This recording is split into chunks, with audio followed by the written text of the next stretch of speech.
नमस्कार वेलकम करछि पुणी एक नुआ वीडियो को आपण मानकु एवं जय जगन्नाथ चाषी बंधु मानकु मोर स्वागत करुछि आ बहुत बहुत नमस्कार चाषी बंधु मानकु मोर चाषी भाई भाई भौणी मानकु आपण माने तो जानथिए सरकार जो घोषणा करछन्ती से घोषणाटी केमिति कोन पूर्ण करछन्ती निश्चय भाबरे जानिथिबे तो जानिया पूर्वरु आपण मानकु कहि रखुछि किछिटा मजाक मजाक कथा कहि मते थटा मजारे कथाटी कहिबी आउ संपूर्ण मते तथ्य देवी जो आगु को जो अछि गाड़ी प्रोक्योरमेंट अच्छी आमर जो धान किणा बिका अच्छी तो पश्चिम ओडिशा तो आरंभ हो जाइए आपण मैंने तो जानी किभली आरंभ होइछि आरंभ होइछि किंतु किभली आरंभ होइछि सेटा तो गणमाध्यम रे आपण माने देखुथिबे दिन राति न्यूज रे प्रचार होउछि मिलर राजी हेले चाषी राजी होनाती चाषी राजी हेले मिलर राजी होनाती मिलर गाड़ी दउनी अमगनी की तो आपण माने सुनिथिबे गालुआंकर बानवाड़ी चाष ते कथा कहयार तात्पर्य कोन ना एठी कौन होउची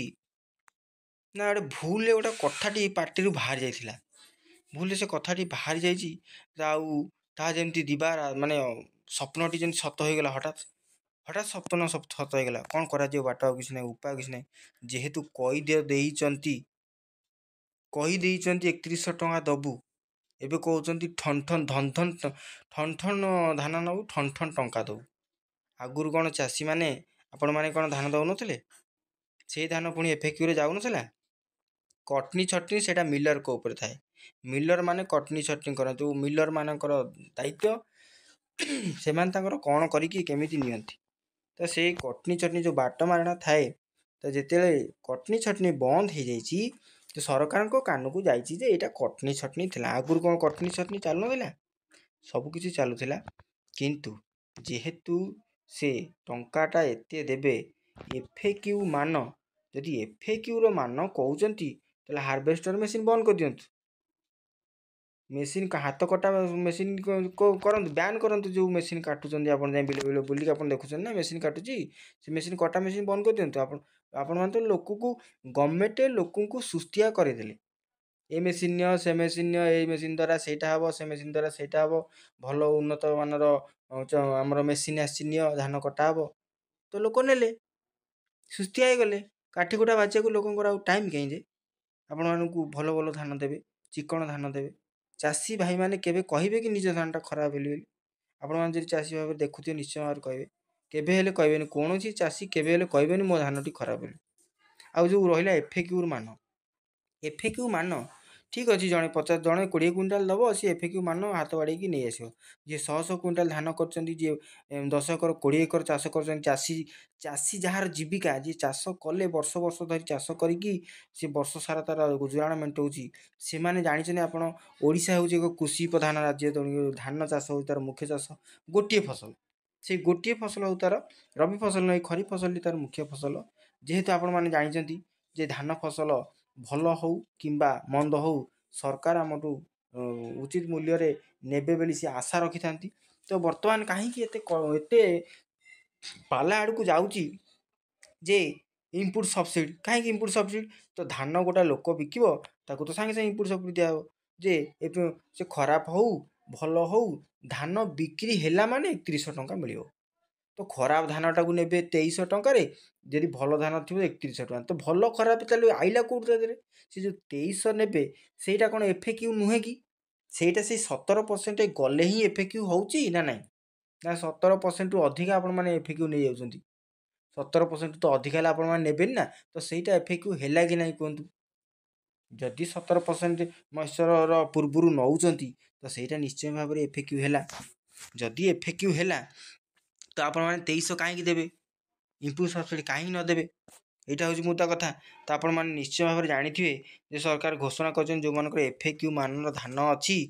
तो एफएक्यू धान देले 800 टंका आपण माने डीबीटी माध्यम आमर इनपुट सब्सिडी माध्यम पाइबे सेटा पुणी केबे पाइबे ए पर्यंत क्लियर भाव में केही भी कहि पारनाती जे एति दिन भितर मिलिबो तो कौन सी जगार भी सठिकता नहीं जे टंकाटी आम आगुरी जिते पूर्व सरकार थिला जे आम निश्चय भाव में 72 घंटा भितर टंकाटी आकाउंट क्रेडिट हो जाता आ जो बाकी परवर्ती समय जो घोषणा कर 800 टका बोनस दिया ठीक अच्छे बोनस दियो तो ए समस्ते जदि एमती किसी करा जाऊ सबु चाषी उपकृत हूँ ତ ହାରଭେଷ୍ଟର ଆପଣମାନେ ସବୁଠୁ ସରଳ ଲୋକ ମାନେ ଚାଷୀକୁ ସରଳ କରିବା ପାଇଁ ବିଭିନ୍ନ ପ୍ରକାର ପଦକ୍ଷେପ ନେଉଛନ୍ତି, ବିଭିନ୍ନ ଯନ୍ତ୍ରପାତି କରୁଛନ୍ତି, ସୁସ୍ଥ କରିଦେଉଛନ୍ତି। ଆଗରୁ ହଳ ଲଙ୍ଗଳ ଥିଲା, ହାତରେ କାଟୁଥିଲେ, ମେରି ପକାଉଥିଲେ, ବେଙ୍ଗଳା କରୁଥିଲେ, ଉଡ଼େଇକି ସଫା କରି ଚିକଣ କରି ଦେଉଥିଲେ। ଏବେ ତ ବିଭିନ୍ନ ପ୍ରକାର ମେସିନ୍ ଚାଲିଗଲାଣି। ଲୋକମାନଙ୍କର ଅସୁବିଧା ହେଉନି, କାଠି କୁଟା ରହୁଛନ୍ତି ଲୋକ।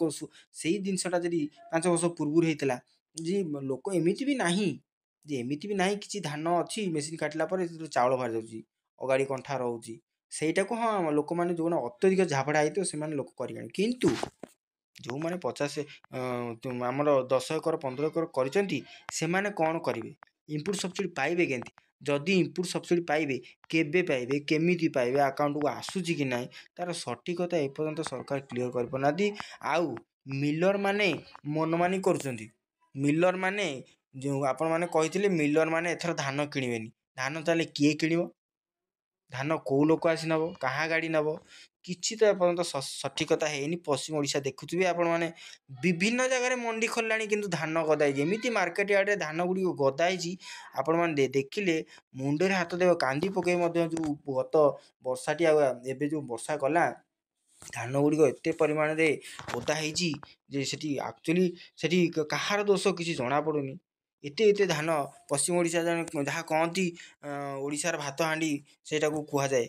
ତ ସେଠି ଏମିତି କିଛି ପ୍ରକ୍ରିୟା କରାଯାଉ ଯେଉଁଟା ଧାନ ସୁରୁଖୁରୁରେ ଚାଲିବ। ଏପର୍ଯ୍ୟନ୍ତ ନଭେମ୍ବର ରୁ ଆରମ୍ଭ ହୋଇକି ଡିସେମ୍ବର ଆସି ଅଧା ହେଲାଣି, ଏପର୍ଯ୍ୟନ୍ତ ସେଠି ମାନେ ସେଠି ବାରଣା ଧାନ କିଣା ହୁଏ, ଅଧା ଧାନ ଜଣା ସେଠି କିଣା ହୁଏ, ପରବର୍ତ୍ତୀ ଅନ୍ୟାନ୍ୟ ରାଜ୍ୟ ଗୁଡ଼ିକରେ ଆଉ ବାକି ଅଧା କିଣା ହୁଏ। କିନ୍ତୁ ସେଠି ଏପର୍ଯ୍ୟନ୍ତ ଆରମ୍ଭ ହିଁ ହେଇନି। ଆପଣ ଜାଣିପାରୁଥିବେ କେତେ ଭାବରେ ଲୋକମାନେ ବା ଚାଷୀ ଭାଇମାନେ କେମିତି ସଫର ହେଉଛନ୍ତି ଏହି ସାଧାରଣ ଟଙ୍କା ପାଇବାକୁ। ଆଉ କଟନୀ ଛଟନୀ ତ ସେଇଟା ଯେଉଁ ଖରାପ ଧାନ ପାଇଲେ ନିଶ୍ଚୟ କଟନୀ ଛଟନୀ ହେବ। ଲୋକମାନେ ବି ସେଇଟା ଭାବିବା ଦରକାର, ଯଦି ଆମେ ଭଲ ଟଙ୍କା ପାଇବୁ ନିଶ୍ଚୟ ଭାବରେ କଟନୀ ଛଟନୀ ଭଲ ଧାନ ଦେବୁ। ଭଲ ଧାନ କରିକି ଆଣିବାକୁ ସମୟ ଦରକାର। ତ ମାନେ ସେଇ ହିସାବରେ ଭଲ ଧାନ କର। ତ ଏଇ ବର୍ଷଟା ସରକାରଙ୍କୁ ଅନୁରୋଧ, ଆପଣମାନଙ୍କ ଦ୍ୱାରା ସେୟାର ଅଧିକରୁ ଅଧିକ ମାତ୍ରାରେ ସେୟାର କରନ୍ତୁ ଯେ ଧାନ ଗୁଡ଼ିକ ଏଇ ବର୍ଷ ଯେମିତି ଇନପୁଟ୍ ସବସିଡ଼ି ଦେଉଛନ୍ତି, କିଛି ଗୋଟେ କ୍ରାଇଟେରିଆ ଡିକ୍ଲେୟାର ଏପର୍ଯ୍ୟନ୍ତ କରୁନାହାନ୍ତି। କେଉଁମାନେ ଏଫ୍ ଏ କ୍ୟୁ କହିବାକୁ ଗଲେ ଯେଉଁ ଧାନଟା 2300ରେ ଯିବ ସେଇଟା କ'ଣ ଏଫ୍ ଏ କ୍ୟୁ ନୁହେଁ? ତା'ର ମାନ କେତେ ଅଛି? ତାହେଲେ ଏଫ୍ ଏ କ୍ୟୁ କାହିଁକି? ଯଦି ଏଫ୍ ଏ କ୍ୟୁ ନୁହେଁ, ତା'ର କୁଇଣ୍ଟାଲକୁ 75 କରାଯାଉ। ଏଫ୍ ଏ କ୍ୟୁ ଠିକ୍ ଅଛି, ତୁମର ଏତିକି ଧାନ ଅଛି, ଏତିକି କରାଯିବ, ତୁମେ ଏଫ୍ ଏ କ୍ୟୁ ପାଇବ। ସେମିତି କିଛି ଗାଇଡ଼ଲାଇନ୍ ରଖାଯାଉ। ନଚେତ୍ ଆପଣମାନେ ଯେଉଁ ଚାଷୀମାନେ ଦେଖୁଛନ୍ତି ସେ ଧାନ ଗୁଡ଼ିକ କେମିତି କ୍ୱାଲିଟି ଅଛି, କ'ଣ ଅଛି, କି କେଉଁ ଗ୍ରେଡ଼ର ଧାନକୁ ଆପଣମାନେ କେଉଁ ଧାନକୁ ଏଫ୍ ଏ କ୍ୟୁ ଦେବେ, ସେମିତି କିଛି ମାନାଯାଉନି। ଆଉ ବର୍ତ୍ତମାନ ରହିଲା ଯେଉଁ ବିଭିନ୍ନ ପ୍ରକାର ଏବେ ମେସିନ୍ ବାହାରିଛି, ସେ ମେସିନ୍ ସଠିକତା କହିପାରୁନି ଯେ ଯେଉଁ ଆମର ଡିସ୍କଲର ଧାନ ଅଛି, ଗୋଟେ ପ୍ରକାର ଧାନ ଅଛି ଧଳା ନାଲି, ଅଧା ଧଳା ଅଧା ନାଲି, ତାକୁ କହିଲାଣି ଡିସ୍କଲର ଧାନ। ସେଇଟା କ'ଣ କରାଯାଉଛି? ଆପଣମାନେ ଯେଉଁ ମେସିନ୍ ବାହାରୁଛନ୍ତି ସିଏ ତ ସଠିକତା ହେଇପାରୁନି। ତ ମୁଁ ନିଶ୍ଚୟ ଭାବରେ କହି ରଖୁଛି, ଆପଣମାନେ ସଜାଗ ହୁଅନ୍ତୁ। ପରବର୍ତ୍ତୀ ସମୟରେ ଆମମାନଙ୍କର ରାଜ୍ୟ ଗୁଡ଼ିକ, ଆମମାନଙ୍କର ଜିଲ୍ଲା ଗୁଡ଼ିକରେ ଯେଉଁ ଧାନ ଆରମ୍ଭ ହେବାକୁ ଯାଉଛି, ଆଜ୍ଞା ଫିଲ୍ଡ ଭେରିଫିକେସନ୍ ଚାଲିଛି ବହୁ ମାତ୍ରାରେ। ତ ପରବର୍ତ୍ତୀ ସମୟରେ ଯେଉଁ ଟୋକନ୍ ଗୁଡ଼ିକ ଆସିବ, କେମିତି ଆସିବ, କେମିତି ଧାନ କିଣା ହେବ, ନିଶ୍ଚୟ ଭାବରେ ଆପଣମାନେ ମତ ଦିଅନ୍ତୁ। ଆଉ ସରକାର ମିଡ଼ିଆ ଭାଇ ମାଧ୍ୟମ ଆଉ ଆମର ଏଇ ୟୁଟ୍ୟୁବ୍ ଚ୍ୟାନେଲ୍ ମାଧ୍ୟମରେ ସରକାରଙ୍କୁ ଏତିକି ଆମେମାନେ ଅନୁରୋଧ କରୁଛୁ କି ଆପଣମାନେ ଯେ ଏଇ ଚାଷୀ ଭାଇମାନଙ୍କ ପେଟରେ ଗୋଇଠା ମାରନ୍ତୁ ନାହିଁ। କାରଣ ଏଇଟା ହେଉଛି ଚାଷୀର ଅଧିକାର, ଚାଷୀର ହକ୍। ଆଉ ଚାଷୀ ଚାହିଁଲେ କ'ଣ କରିପାରିବେ ଆପଣମାନେ ନିଶ୍ଚୟ ଭାବରେ ଜାଣିଥିବେ। ତ ସେଥିରୁ ନିବୃତ୍ତ ରୁହନ୍ତୁ। ଚାଷୀ ଭାଇମାନଙ୍କୁ ଏତିକି ଅନୁରୋଧ ଯେ ସଜାଗ ହୁଅନ୍ତୁ। ଆଉ କିଭଳି ମଣ୍ଡିଟି ସୁରୁଖୁରୁରେ ଚାଲିବ, ସରକାର ଆପଣଙ୍କୁ ସାହାଯ୍ୟ କଲେ ଆପଣ ସରକାରଙ୍କୁ ସାହାଯ୍ୟ କରିବେ। ଆଶା କରୁଛି ଆପଣମାନଙ୍କୁ ବହୁତ ଭଲ ଲାଗିଥିବ, ଏବଂ ଯଦି ଭଲ ଲାଗିଛି ନିଶ୍ଚୟ ଭାବରେ କମେଣ୍ଟ କରି ଲାଇକ୍ କରିବେ। କେଉଁଠୁ ଦେଖୁଛନ୍ତି ମୋତେ ନିଶ୍ଚୟ ଭାବରେ କମେଣ୍ଟ କରି କହିବେ। ଆପଣମାନଙ୍କର ଜିଲ୍ଲାରେ ପ୍ୟାଡ଼ି ପ୍ରୋକ୍ୟୁରମେଣ୍ଟ ଆରମ୍ଭ ହେଲାଣି କି ନାହିଁ ନିଶ୍ଚୟ ଭାବରେ କମେଣ୍ଟ କରି ଜଣାଇବେ। ରହୁଛି, ପୁଣି ଭେଟ ହେବ ନୂଆ ଏକ ଭିଡ଼ିଓରେ। ସେ ପର୍ଯ୍ୟନ୍ତ ମୋତେ ବିଦାୟ ଦିଅନ୍ତୁ। ନମସ୍କାର, ଜୟ ଜଗନ୍ନାଥ।